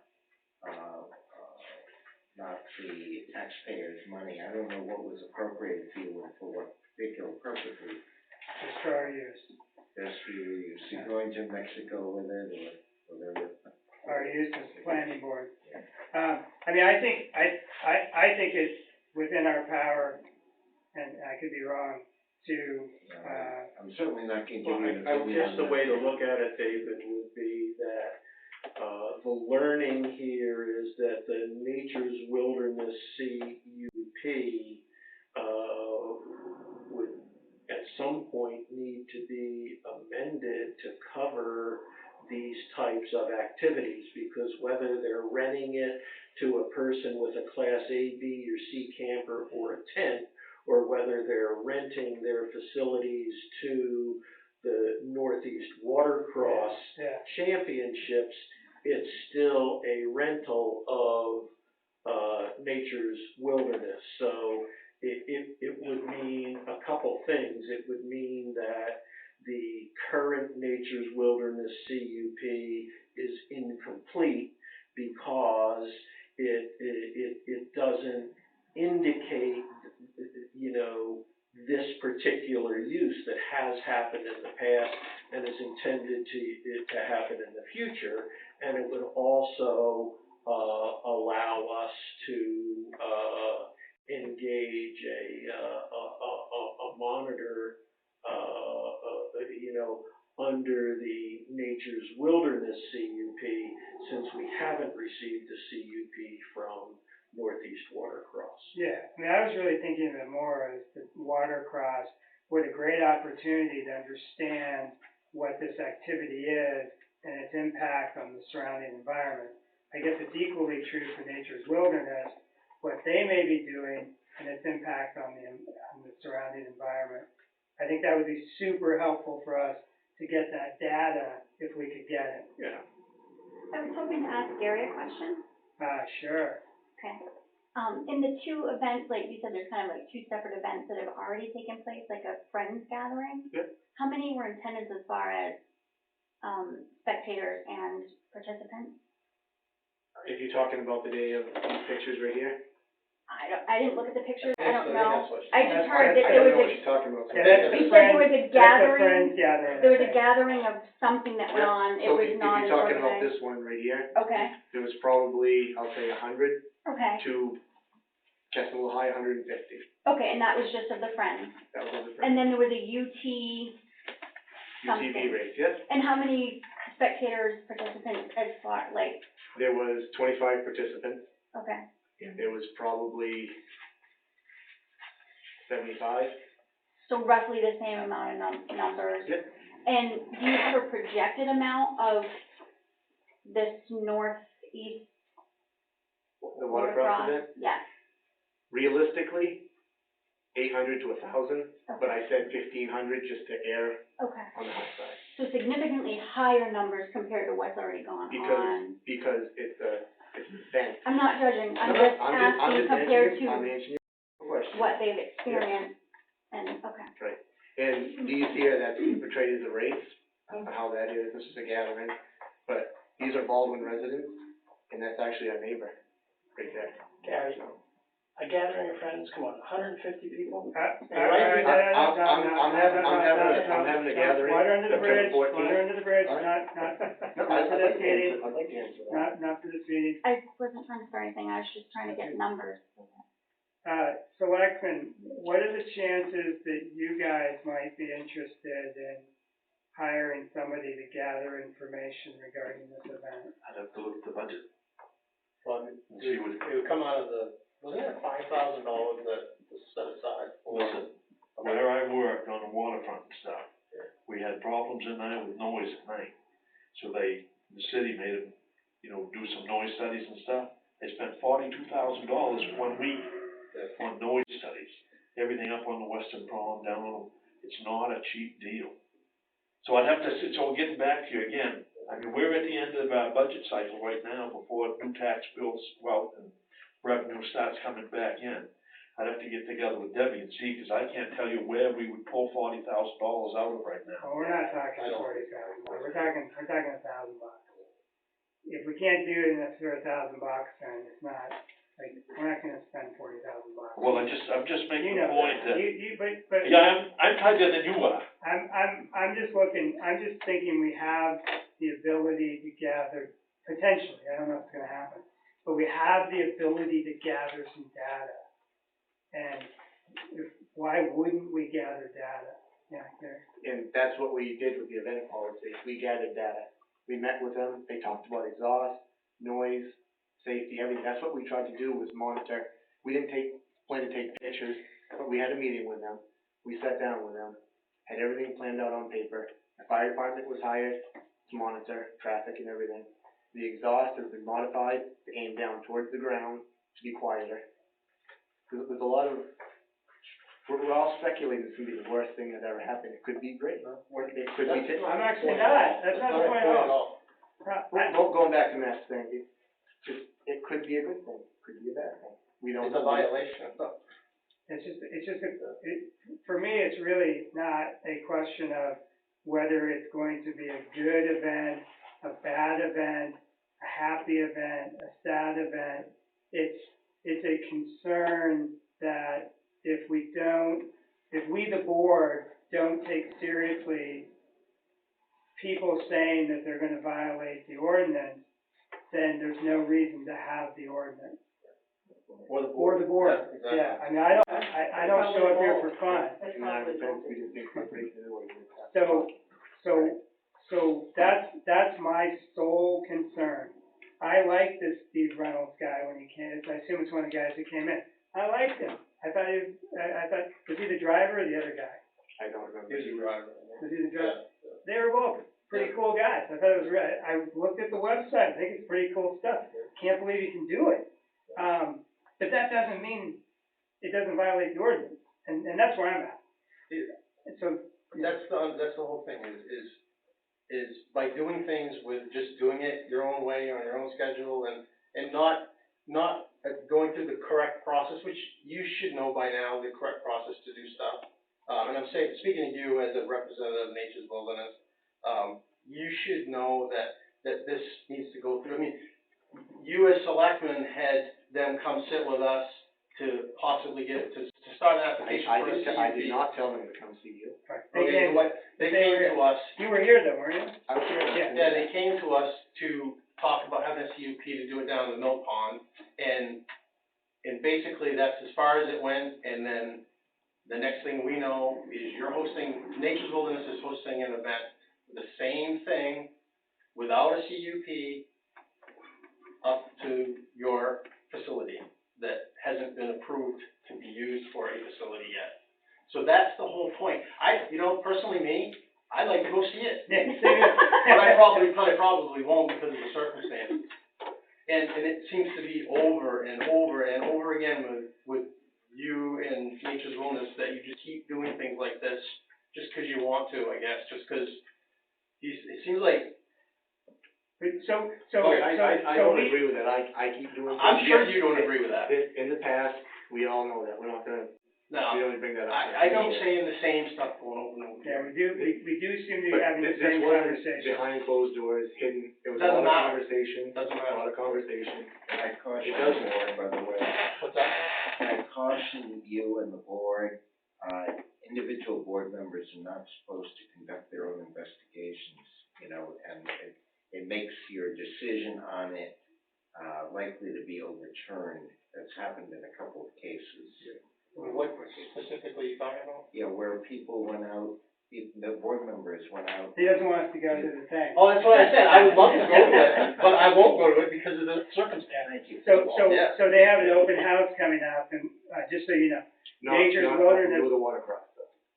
Nature's Wilderness has a open house coming up, and we as a board discussed the fact that we are not going. This is So you different. can go as a board, But as long as you comply with the freedom of access law. Yeah, we don't. we don't wanna do that. So we said we're not gonna go as a board, we're not gonna attend individually because we may gather information that was not publicly disclosed. And so to your point, that was something we were concerned about. As we're closing, David, Yeah. can I just, get clear on there's kind of two action items that we've been dancing around.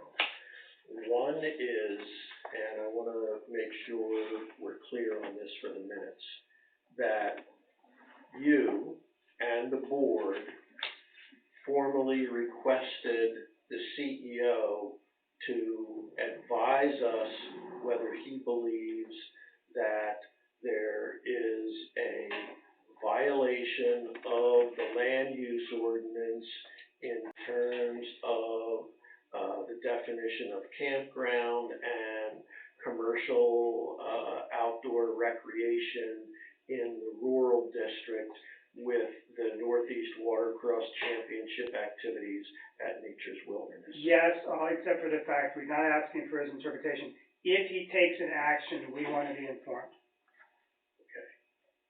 If he takes an action, so you're not asking him to let you know, it's just, if he takes an action, you wanna be informed. Exactly. Okay, all right, and then the other action item is, where are we leaving this, idea about monitoring the impact of the Northeast Watercross Championship on the town's resources? What's the final, dispensation of that? We're going to look at the budget to see how much budget we have to cover something like that. I just wanna know what the action item is. I'd like to table that discussion until the next meeting. Okay, I'd like to table it in the hopes that the selectmen will make, okay. we'll do We'll something go- before we meet again. Exactly. I'd like them to consider doing something so we don't have to act on the fringe of our authority, as has been indicated it would be.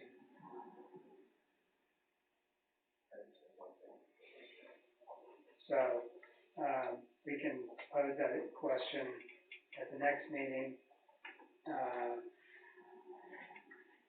Okay. If you're all Thanks willing for to table it. humoring me on that, so Everybody I willing think it's to a table good it? idea. Right. Okay, anything else that we can discuss here tonight that will be productive to the planning board's consideration? And I'm gonna end with asking David Laurie if there's any advice he wants to give us before we leave, but, anything else that anybody wants to talk about? Not to do with this. Okay? Was there any discussion in the last meeting about an official minute taker that, as we had talked about that in the meeting before? That Yeah, we were gonna Wes look at, was going to look into? you were gonna get the price, the person charged, and her name. Was there any? Okay. Still working on it? Might have it here, I have the, 9 pages of their CUP application. I also did ask questions. They have, this is Cornish has a, professional. Cornish has a secretary, a person that acts as secretary for the planning board, at 2 meetings. She also, writes the minutes, takes them home, smooths them out, writes them up again. Right. You know, Can you get a cost on that? Also places advertisements in the shopping guide. Can you get a cost on what Cornish Yes, I gets? get it, Oh, I'm sorry. Yeah. And so she also places that in the shopping guide. She prepares a list of abutters, but does not stuff the envelopes and mail them out. She gets minimum wage of $11 an hour for 12 hours a month. So $132 a month. Could you do us one more favor? Yes, you don't have to. Could you ask her if she's interested? We do the every other Thursday or the first and the third Thursday night. Could you maybe see if she's interested in I coming with said us? absolutely nothing about that because I thought it'd be too premature. No, what I'm Or saying you can send me her contact Yeah. information and I'll call her. Or either that or have her show up at the next meeting just to discuss it. I'll contact you. Either way, yeah. I'll contact, get her Thank contact you for for you, that. David. Okay, that's an important thing to me, cause. She, I just wanted to clarify what Mr. Laurie said, that Matt Sanborn, as a Baldwin citizen of the state of Maine, should not take his family and attend this watercross event. I feel like she's blocking you, right? I don't know. Am I correct? And it Like, wouldn't be a good idea for us No, to yeah. be on the property, right? Well, the problem is that the state Supreme Court has said that it violates the due process rights of the applicant for the board to go out and conduct its own investigation, members of the board. It could be perceived that way. Well, yeah, I mean, it's not a clear line. Right. Well, it'd be tough for You have me, to it'd be be tough for there. me as a board member to go to an event that I am a board member of that recommends CEO be, but, you know, it's a violation, so for me to attend it would be, Well, disrespectful but to it's not that you everyone else. disagree with the event, it's just Right, they no, need I to take the proper channel. Yeah. Correct. So, like, honestly, and I'm gonna get rocks thrown at me. I would enjoy something like that. My Anything, kids yeah, would yeah, enjoy. Oh, yeah. Like, so the fact that, I don't know. If he happens to be there, That's the frustrating part. that's one thing. If he goes as a member of the public, because he I'm not wants to going. see the event, that's one thing. And what he has to do is, at the meeting afterwards, he has to relate what he saw and how it affected him and so forth, like anybody else of the public doing. I don't want He that can, responsibility. he's allowed to do that if he puts it on the record, so it's his own individual observation, which Yeah. people in the audience or the applicant can't challenge. Right, That's right, the problem, that's the due process part of it. right. You go out and form your own opinion, and you got 5 of you going out and doing that without anybody knowing what you actually saw or thought you saw and being able to rebut it or explain it or whatever. That's what the problem is, it's one of fairness. Yeah, that's good to know, that's good counsel. So, I'll end the meeting on, David, you've heard all the things we've talked about today. Is there anything you think you should caution us in terms of where we're headed, or? I've already said too much. Okay. That's rare for a lawyer to admit that. Yes, well, I frequently am an error, like anybody else. Final comments from the audience? Selectmen, anything else we can accomplish here? I thank David for coming out here tonight. Yeah, I do too. Thank Long you. drive. I've had a long, hard week, actually, is my problem. I'm right there with you. My wife said I should not drive out here. But she My, didn't and my comments have nothing to do with, I mean, you know, we let that, yeah, I got enough caffeine in the car to get home. Hopefully there wasn't a thought. I'd like to make a motion to adjourn. Seconded, discussion, none, all those in favor, good.